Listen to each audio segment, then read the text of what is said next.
औज़ुबिल्लाहि मिनश्शैतानिर्रजीम, बिस्मिल्लाहिर्रहमानिर्रहीम। आज का हमारा टॉपिक है एप्लीकेशन ऑफ गाज़ लॉ। अब हमने पहला एक एप्लीकेशन कर दिया था, आज हम दूसरा एप्लीकेशन करवाएंगे और उसका नाम है electric field intensity due to infinite sheet of charge.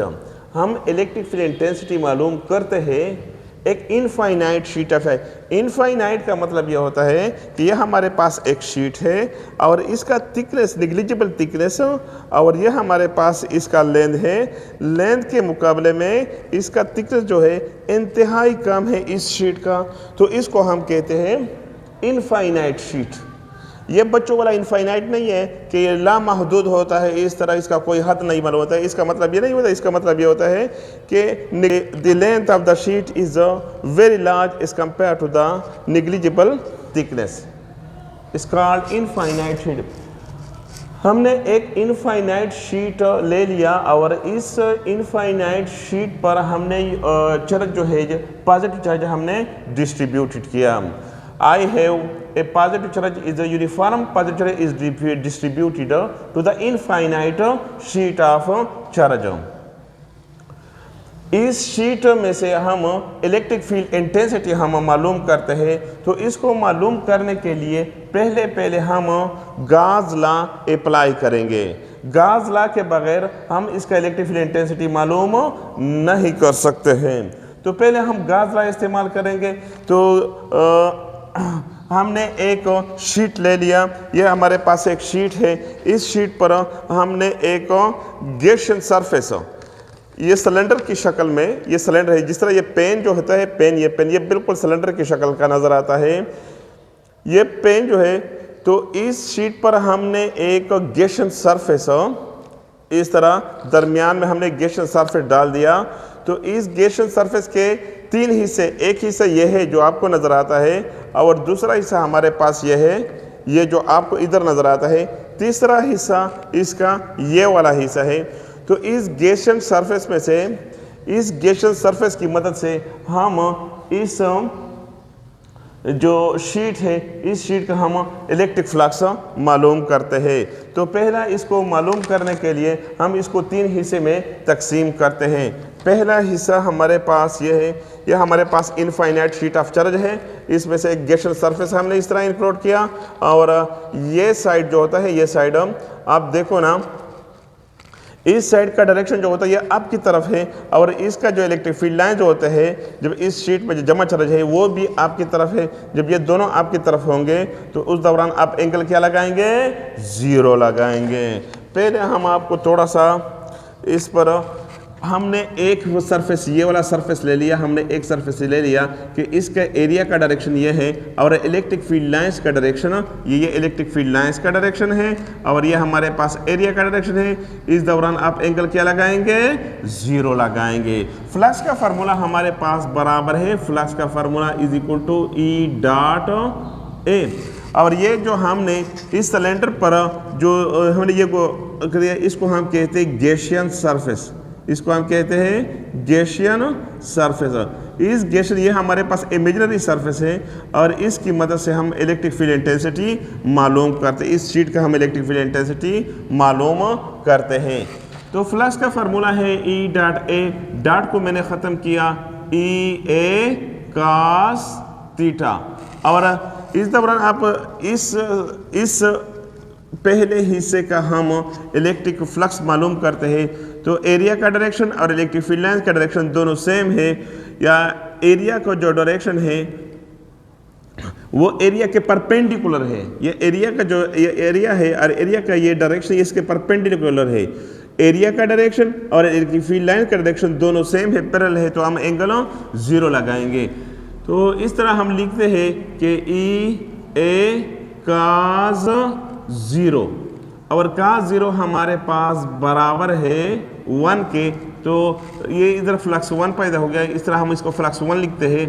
तो फ्लक्स 1 हमारे पास बराबर हो गया ई ए, इसको ये हम 1 भी लिख सकते हैं। तो ये हमारे पास ई ए आ गया, फ्लक्स 1 हमारे पास आ गया ई ए। इसको हम इक्वेशन नंबर 1 का नाम देते हैं, इक्वेशन नंबर 1। इस तरह हम मालूम करते हैं ये तो हमने मालूम किया इस साइड का फ्लक्स। अब हम मालूम करते हैं दूसरा जो होता है, दूसरा सरफेस, इस सिलेंडर के दो हिस्से होते हैं। तो इस ये एरिया का डायरेक्शन है और ये इलेक्ट्रिक फील्ड लाइंस का डायरेक्शन है। इलेक्ट्रिक फील्ड लाइंस का डायरेक्शन दोनों सेम है, एंगल आप लगाएंगे 0। इस सिलेंडर के दो हिस्से हैं। मिसाल के तौर पर मैंने आपको लिखा था कि ये शीट है, इस शीट में से हमने पेन, इसका एक हिस्सा ये है, ये गैसियस सरफेस है, और एक हिस्सा ये है। इससे भी इलेक्ट्रिक फील्ड लाइन उधर निकलते हैं और इसका डायरेक्शन भी आपकी तरफ है, इसका डायरेक्शन भी आपकी तरफ है शीट का, और इस इलेक्ट्रिक फील्ड लाइन जो होते हैं ये इस तरफ निकलते हैं। तो दोनों का डायरेक्शन सेम है और एंगल हम लगाएंगे 0 डिग्री। तो फ्लक्स हम मालूम करते हैं, फ्लक्स थ्रो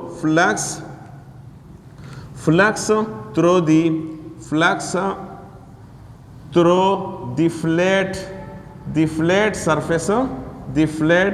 सरफेस टू।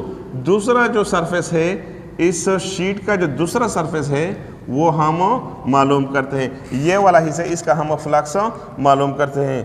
तो फ्लक्स का फार्मूला हमारे पास बराबर, इसको हम फ्लक्स 2 कहते हैं। फ्लक्स 2 बराबर होता है EA cos थीटा, और ये हमारे पास बराबर है EA cos 0, और cos 0 हमारे पास बराबर है 1 के। इस तरह हम ये लिखते हैं EA फ्लक्स 2 हमारे पास आ गया EA। इसको हम नाम देते हैं इक्वेशन नंबर 2। अब हम मालूम करते हैं फ्लक्स 3। ये हिस्सा जो होता है, आप इस हिस्से को देख लेंगे, ये वाला हिस्सा, इसका डायरेक्शन जो होता है, इस हिस्से को अगर हम देखेंगे, इसका डायरेक्शन जो होता है इसका ऊपर की तरफ है। ये हमारे पास तीसरा हिस्सा है, इसके एरिया का डायरेक्शन ऊपर की तरफ है। इलेक्ट्रिक फील्ड लाइन जो होता है इसका डायरेक्शन इधर है, तो एंगल जो इधर बनता है एंगल 90 बनता है। मिसाल के तौर पर मैं आपको एक देता हूँ, ये हमारे पास शीट है, तो शीट में से इस एरिया का इलेक्ट्रिक फ्लक्स मालूम किया, इसका भी मालूम किया, इस एरिया का हम फ्लक्स मालूम करेंगे। इस एरिया का जो करंट सरफेस है, इस एरिया का डायरेक्शन ऊपर की तरफ है, इलेक्ट्रिक फील्ड लाइन इधर है, या इस सरफेस को देखें इसके नीचे है, इलेक्ट्रिक फील्ड लाइन इधर है, या इस पॉइंट को देखेंगे इसका डायरेक्शन हमारे तरफ है और इलेक्ट्रिक फील्ड लाइन उधर निकलते हैं। तो एंगल हमारे पास बनता है 90 डिग्री। तो हम लिखते हैं कि 3 जो है, तीसरा हमारे पास बराबर होता है flux through the curved surface. Flux through the curved surface, और ये सरफेस, इसको मैंने तीसरा नाम दिया है। 3 हिस्से हमने इससे बनाए हैं। तो flux through the curved surface, तीसरा हिस्सा।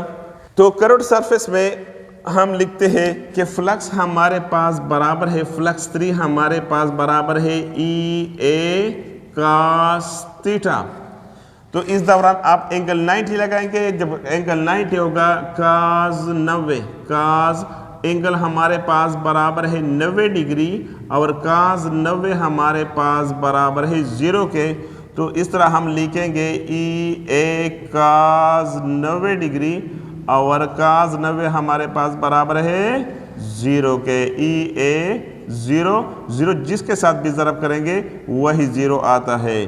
तो अब हम ये मालूम किया कि इधर कोई फ्लक्स पैदा नहीं होता है। इससे ये मालूम हो गया कि फ्लक्स 3, इधर कोई फ्लक्स पैदा नहीं होता है। इसको हम इक्वेशन नंबर 3 का नाम दे दें, या हम ऊपर थोड़ा सा ऊपर लिखेंगे।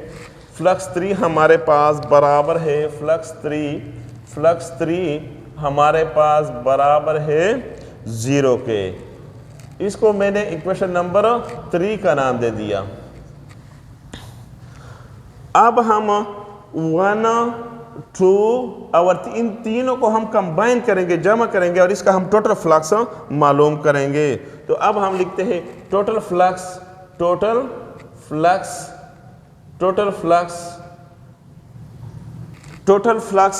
Through the closed through the entire Gaussian surface. अब हम इस गैसियन सरफेस में से हम टोटल फ्लक्स मालूम करते हैं।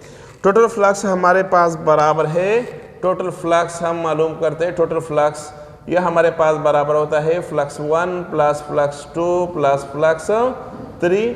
यह हमारे पास टोटल है, टोटल फ्लक्स। तो टोटल फ्लक्स हमारे पास बराबर है, फ्लक्स 1 हमारे पास बराबर है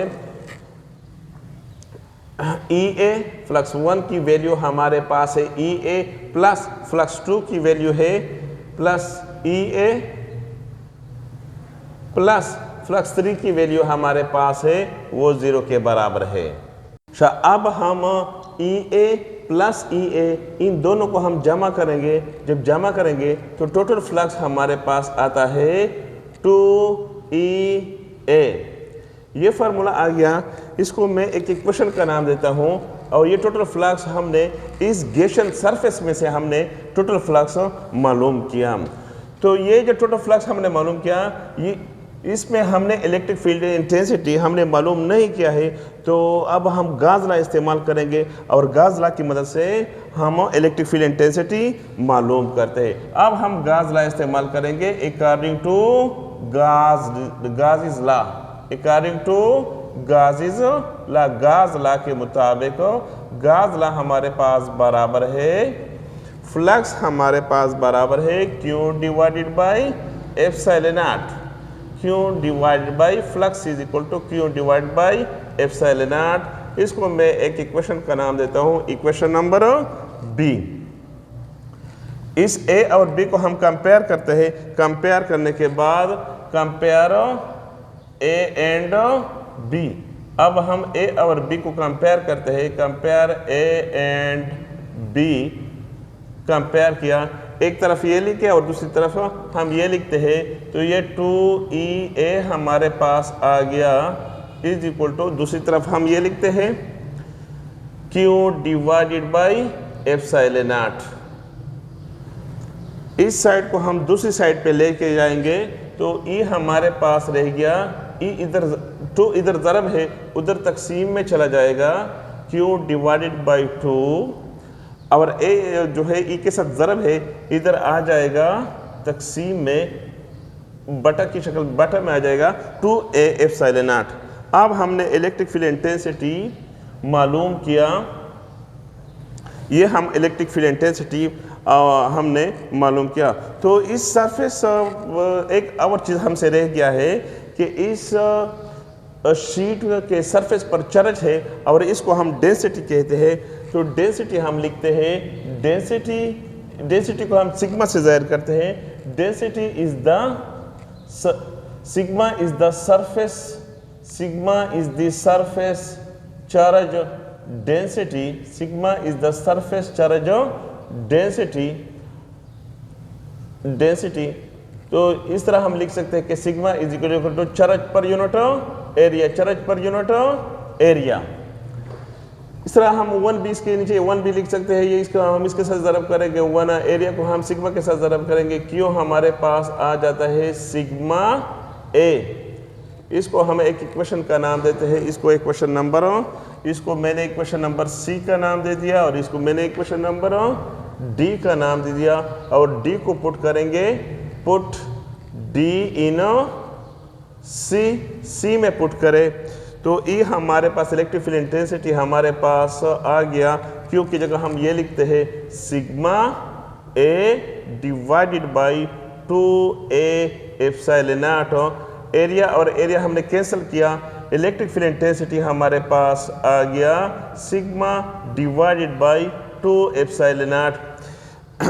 ये फार्मूला हमें यह जाहिर करता है कि इस शीट पर जितने भी ज़्यादा चार्ज होते हैं इतना ज़्यादा इसका इलेक्ट्रिक फील्ड इंटेंसिटी इसका ज़्यादा होता है। अगर ये परमिटिविटी ऑफ फ्री स्पेस है तो इलेक्ट्रिक फील्ड इंटेंसिटी जो होता है वो कम। अगर आपने कोई और मीडियम डाल दिया, ये एप्सिलॉन नॉट का मतलब होता है परमिटिविटी ऑफ फ्री स्पेस। अगर आपने कोई इंसुलेटर डाल दिया, इंसुलेटर डालने से इलेक्ट्रिक फील्ड इंटेंसिटी जो है इसमें कमी आ जाती है। डेंसिटी का मतलब है कि सरफेस पर जितने भी चार्ज ज़्यादा होते हैं इलेक्ट्रिक फील्ड इंटेंसिटी इसमें ज़्यादा होता है। और इस पॉइंट पे जब शीट पे हमने इलेक्ट्रिक फील्ड इंटेंसिटी मालूम किया और जिस पॉइंट पे आप इलेक्ट्रिक फील्ड इंटेंसिटी शीट पे मालूम करेंगे तो आप इस फार्मूले से आप आसानी से आप मालूम कर सकते हैं। अगर आपको मेरी वीडियो अच्छी लगी तो इसको लाइक करें, शेयर करें और बिल का बटन दबाएं।